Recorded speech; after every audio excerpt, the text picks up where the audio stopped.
People pay good money to see this movie. When they go out to a theater, they want cold sodas, hot popcorn, and no monsters in the projection booth. Everyone pretend podcasting isn't boring. Turn it off. Turn it off.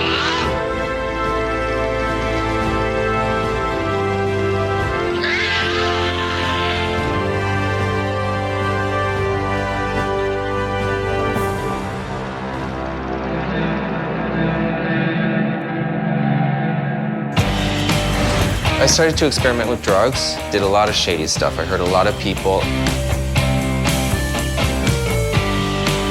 Scooter just paints anything. He'll paint the plates, he'll paint you if you get too close. I used to like to call him Little Picasso. I'm still afraid that people aren't going to like me or accept me.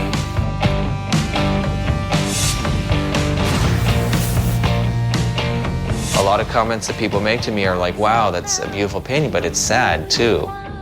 He's managed to combine the punk rock attitude with the opposite, with a lighthearted and sweet sense of humor.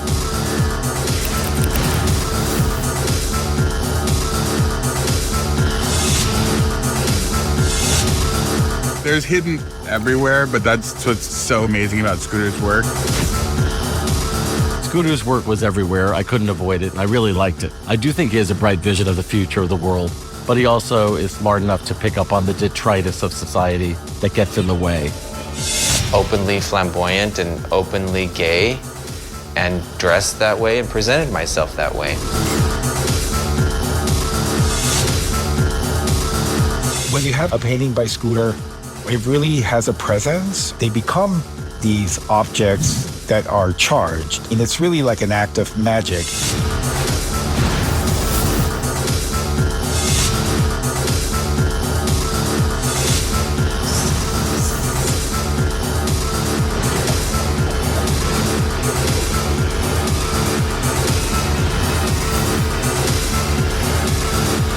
I was hoping that I would die. Hey folks, welcome to a special episode of The Projection Booth. I'm your host, Mike White. On this episode, you're going to hear from Ethan Minsker, the director of the new documentary, Scooter LaForge, A Life of Art. You're also going to be hearing from Mr. LaForge himself. Their documentary premieres Wednesday, November 8th, 2023 at 9:15 p.m. at the IFC Center as part of the Doc NYC Festival. There are a few more dates after that. Be sure to check out the website projection-booth.com where you can find out more information, and a link over to docnyc.net where you can find out all of the screenings that are available. I'll also have links over to the Facebook and Instagram page where you can keep up with the documentary, and hopefully you'll see it at a local venue if you're not in New York. Thanks so much for listening, and I hope that you enjoyed the interview. Who met who first? Who knew who first? How did you become aware of each other? There is an artist in a bunch of my films named James Rubio, and there's also a gallery that I do a lot of events with called Hal Happening.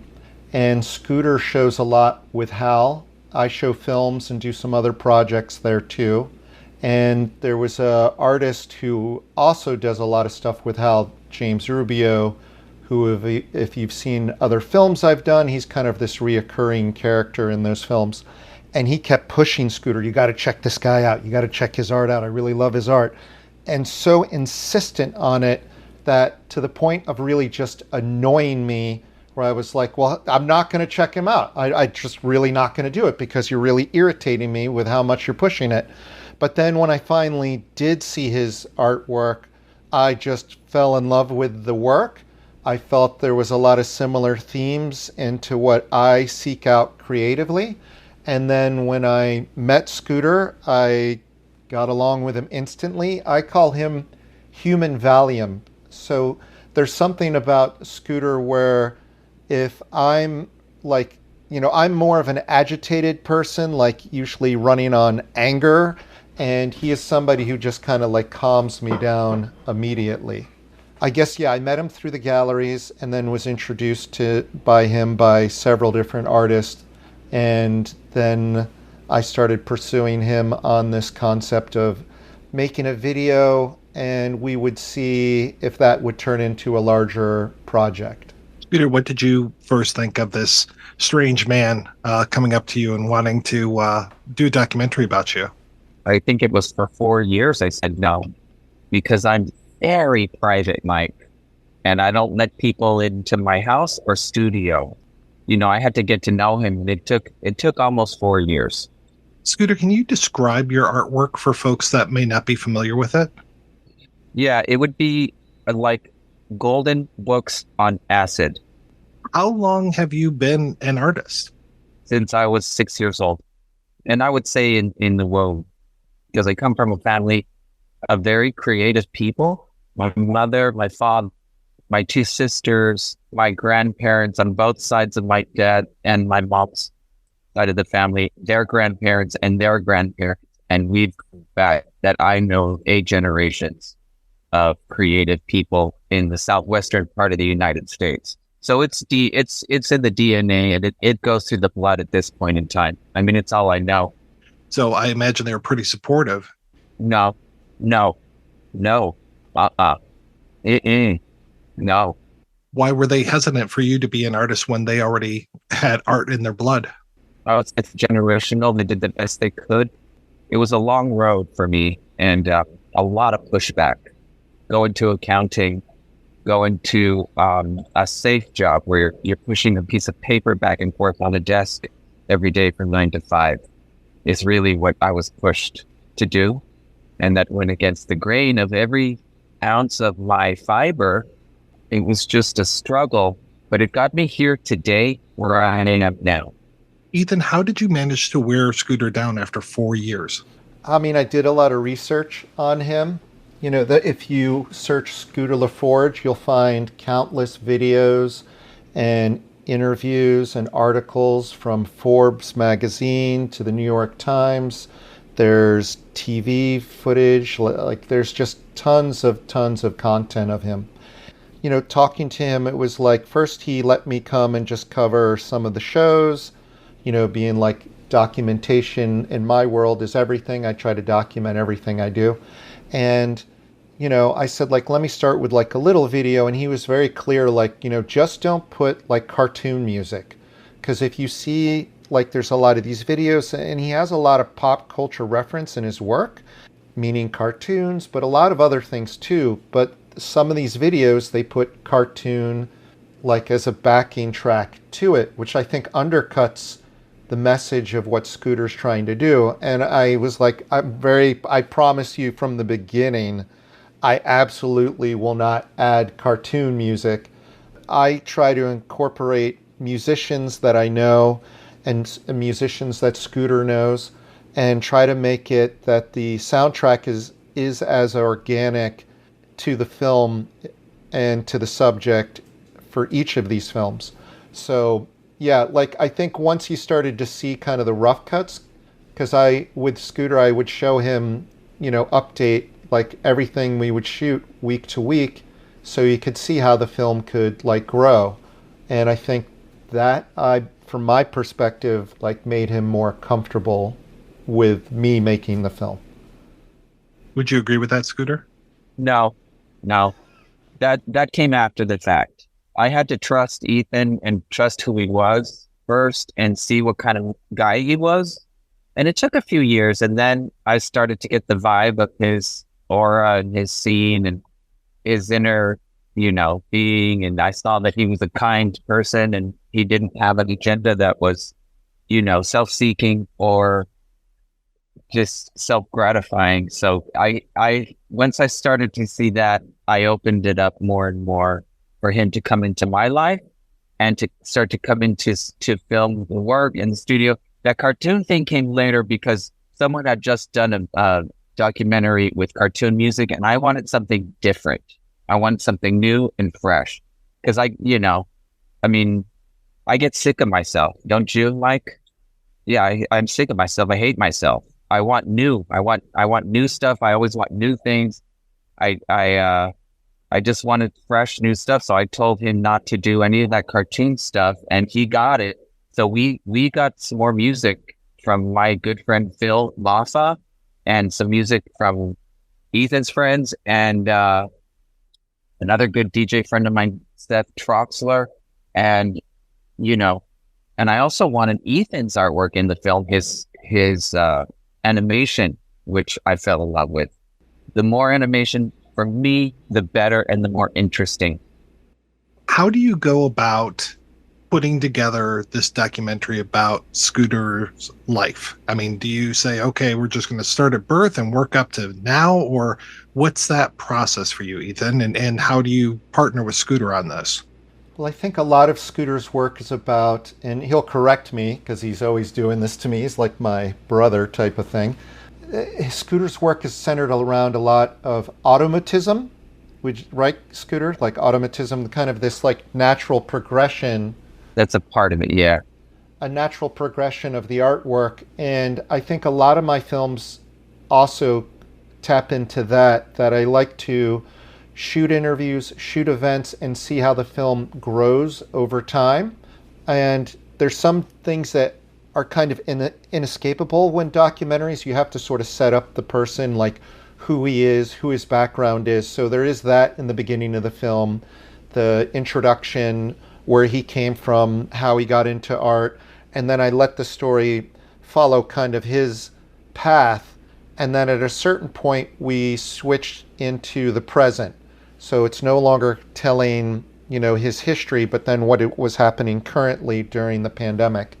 But even within those parts, the way the story grew, we would shoot an interview, then I would, edit it. We would shoot some events, edit it, add some animation, and then come back to things that I felt were missing and do re-interviews. So I felt like it really kind of grew over time, but it does have a lot of the structure of documentaries intermixed with a lot of the experimentals with visuals.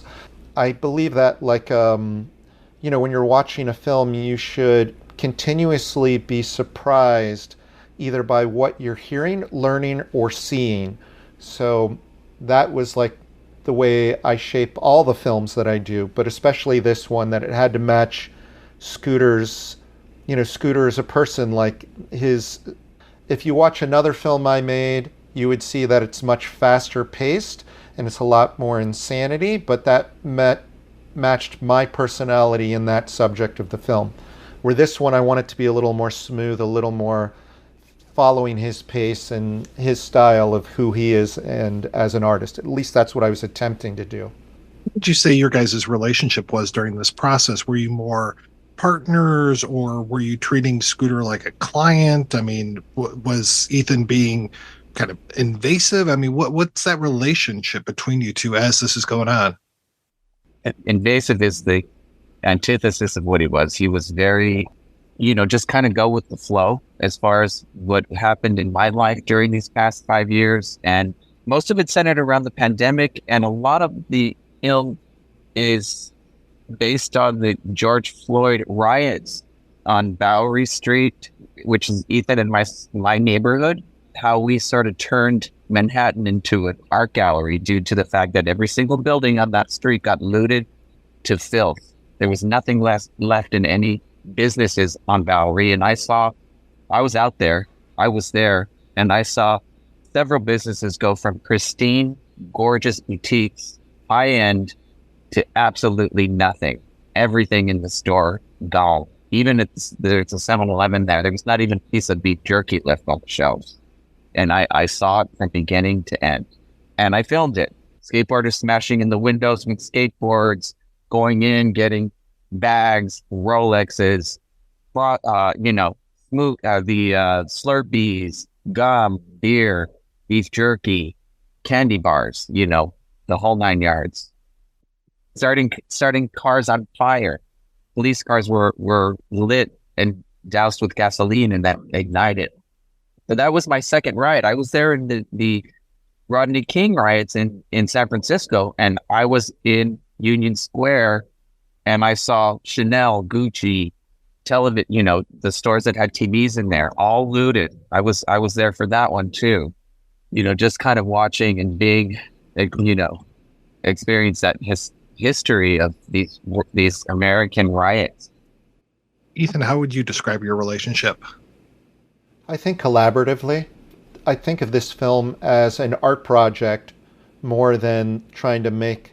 I definitely don't think of it as a commercial entity at all because, documentaries and the films I make, they make very little money, if any at all. So for me, it has to be about trying to create the best art project that I can, something that I'll look back on, 5, 10, 20 years from now and be proud that I put the effort into it. It wasn't like work. It was like fully pleasure. Like every shot I made, everything I was animating, I just really put a lot of love and passion into it. And if it ever turned into something that felt more like work, then I would have just, stopped working on the project. When would you say that you started the work proper? We talked about the lead up to this, but when would you say like, okay, we're doing this project? When was that time?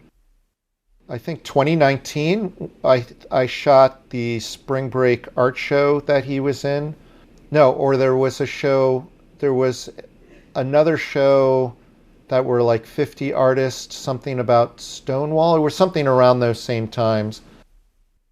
Yeah, I think it was at Stonewall art opening that you came to in 2019. It sounds like the documentary was really shaped by the pandemic and the events that occurred during the pandemic. Am I wrong by saying that? No, the last third is definitely about that. Yeah, he started filming a couple years prior to, I would say. And then the pandemic hit, and then that was another layer into the film. I think a lot of people during the pandemic, they either shut down and decided to pull back from what they were working on, but I went the other direction and just said, like, if I'm not making pay, like as the day job, working as an editor, then I would fully focus on what I was doing creatively. So I just like ramped everything up, this film and a few other projects. And, the biggest problem I had was that the stuff I had been working on for the couple of years before, or the year before, were on drives at my work location, and they weren't letting us in the office. So I was like having a panic attack, being like, I'm going to lose everything I've done up to this point. And finally, like basically a year and a half later, they let me in and I got everything back. But I had kept shooting and editing on my own system without all of the other footage. So I'm really happy that I got all of that back. But even during the pandemic, during the lockdowns and stuff, we would meet and film some of these interviews outside. So I think it had to be a part of the film because, we were covering kind of, the film is this film about an artist just beginning to hit his stride, filming him during that, where you see a lot of art documentaries, it's kind of reflecting back on an artist in their prime. This is an artist just starting to get to his prime. He's like really just doing amazing stuff. And from this point, he's going to do much more amazing stuff. So I really wanted to just get in there and focus on that part of it. And then when the pandemic hit, I was like, I can't really see excluding that because you're seeing everyone wearing masks. And then we had to socially distance when we're filming. And I felt like that was a part of the story as well because Scooter as an artist doesn't really wait around to find out what is going to happen. He adapts like immediately. So if he doesn't have galleries, he puts art on the streets.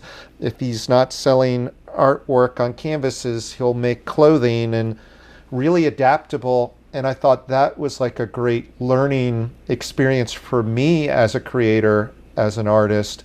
But sharing that with the world could be something valuable because, we're going to have other things like this happen again, whether it's like a global or local. And I found it very inspiring, and I thought that would make a good addition to the film. I know as a writer, if I write something, put it in the proverbial drawer, and then bring it back out a month, 2 months, 3 months later, it's like somebody else made that. Was it a similar experience for you when you got those drives back and you were able to look at that old footage that you had shot and the editing that you had done to that point? Yeah, no, definitely. I do this system of when I edit, I make a rough cut and then I share that rough cut with people. I did that to you at one point. as an earlier version of this, and I get the feedback, and that also helps, like seeing it kind of through that perspective of someone else's eyes. But I also, like, I bounce back from project to project, so I will periodically, whether the pandemic or not, is try to take a break for a month or two and not look at it and work on something else and then leapfrog back to it. Because it is like what you say, it is this thing where you kind of get fresh eyes on it. And, you know, I really do want something that's, in this day and age, is something that is really keeping up the pace and never losing your interest. And it's really hard to do that when you've just watched it over and over again. Scooter, what is your process as far as when you're creating art? Are you creating one thing at a time and just focusing on that, or are you bouncing back and forth? I'm definitely bouncing back and forth to several different, hats that I wear, whether it's going into costume design, painting murals, doing commissions, designing t-shirts, just whatever's out there and whatever is pulling me towards that, is, as long as that entity that's pulling me towards them is positive and I feel loved there, I'll go there and create. And, that's how I work. It's taken me around the world. I get invited to Chicago, to Greece, to Spain, to Italy, just to do these painted t-shirts actually have brought me around the world, because I go there and I do t-shirt painting seminars all over the place. People are very interested in it, and I'm very collaborative, worker. I love collaborating with people. So that's really extended my art career, because I've branched out into movies, to television, to costume design, to set design, licensing out paintings. I have a lot of costume designer friends. I loaned stuff to my White Lotus, who I thought you were at first. Yeah, I did some of the costumes for the first season, and then it just goes on, and then it's like the Pantene hair commercial, and then they tell two friends, and then they tell two friends, and so on and so on and so on. Have you always been able to sustain yourself through your artwork, or have you ever had to work a day job? Oh, I've worked at a lot of day jobs, but for the past 20 years, it's been self-sustained. But I've worked everywhere from, I worked for the Yellow Pages. I worked for Wells Fargo Bank when ATMs first came out in the early 90s. I worked in the cafeteria. I cleaned houses in San Francisco. Waiter, busboy, designers, Jimmy Choo, Marc Jacobs, Chanel. Those were the last jobs that I had. And then once I started I was making money doing my artwork, I went down to part-time, and then I just took a leap of faith almost 20 years ago. And, the universe has provided for me. There's months where I don't work, but then there's weeks that I do work and I make a lot of money, and I put it in the bank and save it for a rainy day, just in case I don't have any jobs for the next few months. But I've been doing it for a long time, and I've been by. It's day to day. Ethan, the last time we talked, when we talked about Man in Camo, you were talking about how you are always looking to make things better. I think you said 5% or even just 1%. You're just striving. I'm so curious, what were some of those things that you discovered as you were making this that were helping you make this documentary even better?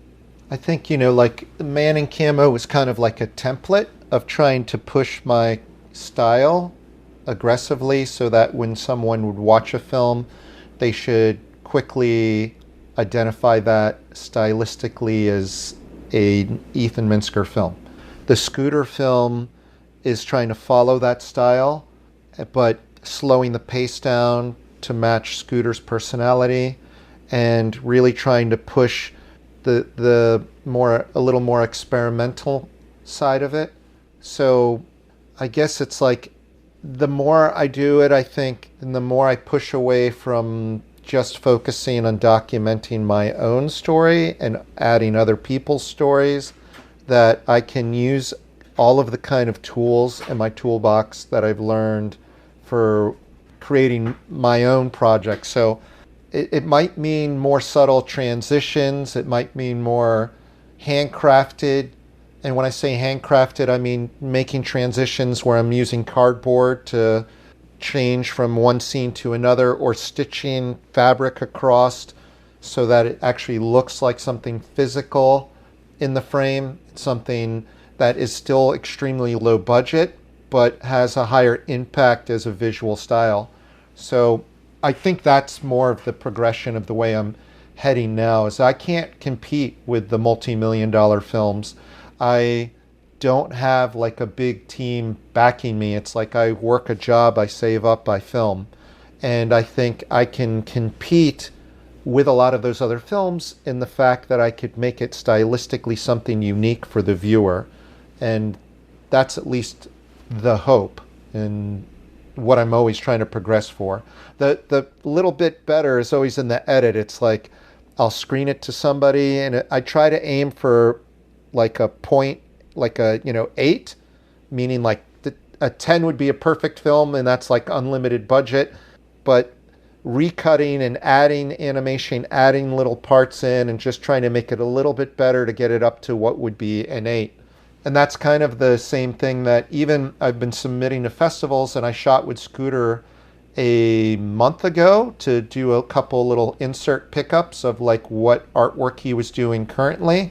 And then I cleaned those up and added it into the cut. And I think the film, again, is just like 5% better than the last time there was a cut. And I probably will still keep continuously changing it until a distributor pries it from my hands and takes it away. Scooter, how many versions of this movie do you think you've seen now? I've probably seen like 7 to 8. How is it seeing yourself portrayed? It's interesting. I mean, it's definitely, I try and get as many people involved as this as possible on that, just because for me, it seems like it's boring. I don't want people to be bored because I am pretty boring myself.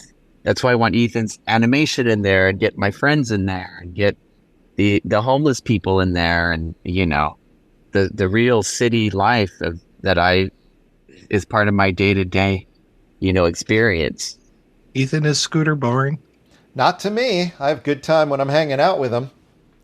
It's always hard to watch yourself on film, though. I can totally empathize and understand that feeling. I mean, the last film I made, was a total film about myself. So it's hard to watch yourself.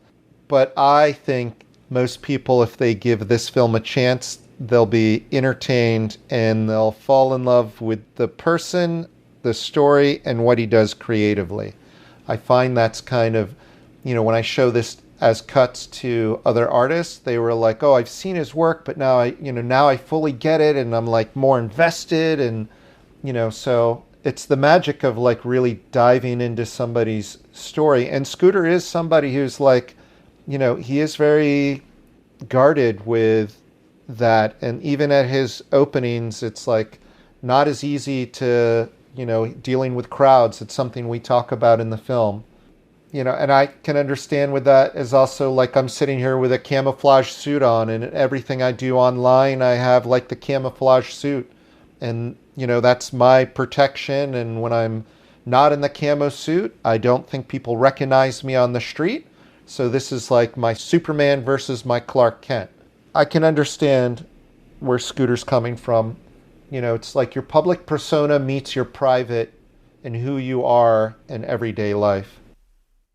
And Ethan's very recognizable to me. I don't know, in case he's a big guy and he's covered in tattoos and, he has a big presence. And, I have a lot of friends in New York City and, people always seem to stop me, and yell at me where I'm on the bike or in the subway or, that city just becomes very small. It's like a little tiny village. Have you seen the movie with an audience yet? No, we haven't done that yet. I've shared that with some good friends of mine who are very, very particular, and they like it, and they would be very honest with me. And I'm open to any criticism, just so it's entertaining. And again, people don't get bored, and I wanted something a little different. So everything that I've heard as far as feedback has been positive. And I really encouraged Ethan to go out on a limb and be different. Don't have a cookie cutter formula of the documentary because, it gets old. It just, I wanted something different. That's why I encourage all the animation, claymation, Ethan animation. My favorite parts. Did you two get along completely through this whole process, or was there ever Definitely. any artistic? No, absolutely. The whole process got along. It absolutely. No guards put up as far as I'm concerned or, feeling uncomfortable. Not an ounce of that. That's why, I think it was successful because he is very easy to be around and that's his job to make me comfortable. And he did that. Yeah. I didn't. I don't know. Maybe I annoyed Ethan because but he didn't bug me at all. No, he teases me a lot. That's what he does sometimes, and I deserve it, so it's fine. But no, that's part of our friendship too. You don't really see that on the camera. Ethan, you mentioned putting it in for some festivals. Is that the next step of this film? Yeah, it will have its world premiere at Doc NYC November. The festival itself is between November 8th and the 26th.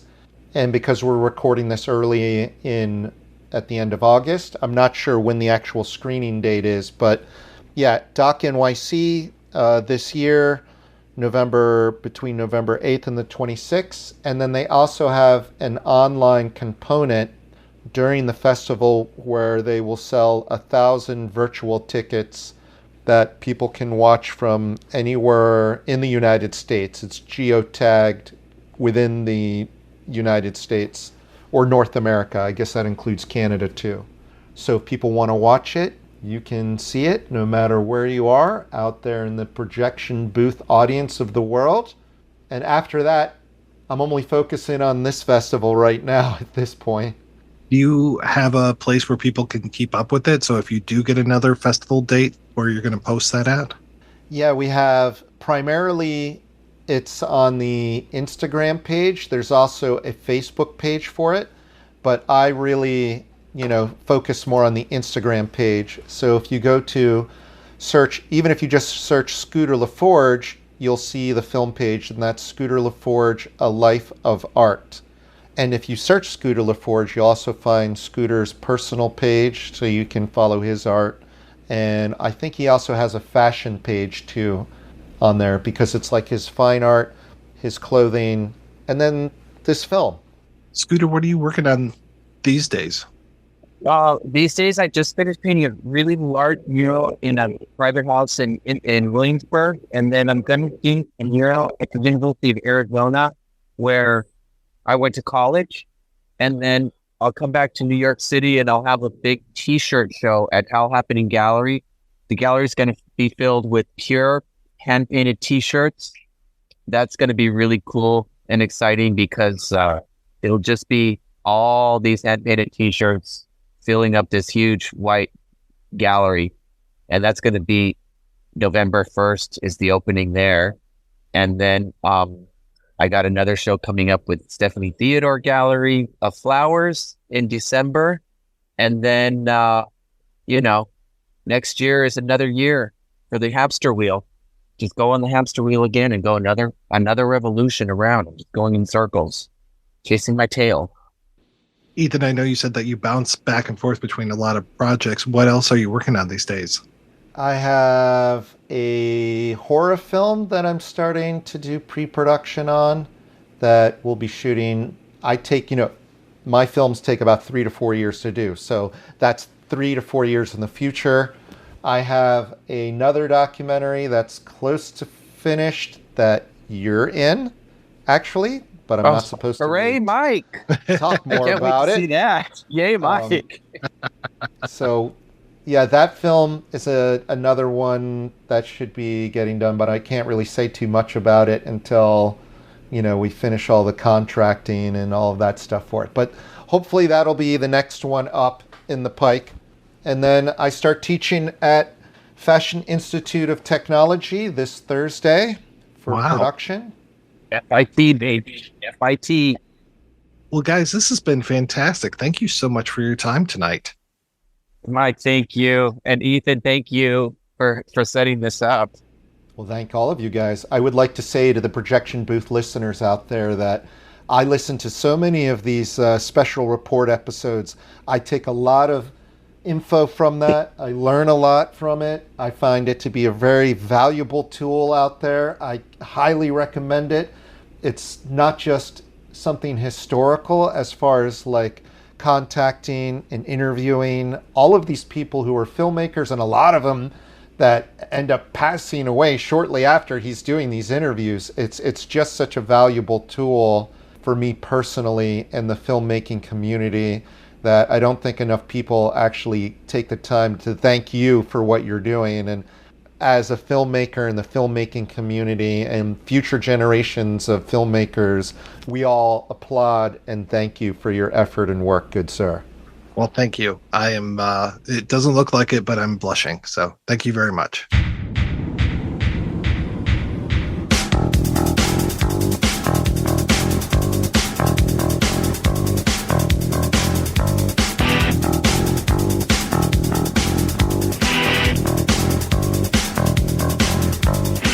Hey baby, hey mama, watch, come over here. Hey baby, hey mama, let me buy you a beer. Hey baby, hey mama, watch, come over here. Hey baby, hey mama, let me buy you a beer. Smile, it can't be that bad. Pretty girl like you shouldn't be so sad. God, you're really fine, your acid's sweet. Give me a bite to eat.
Give me a bite to eat.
Hey, gorgeous, hey, beautiful, let me buy you a beer.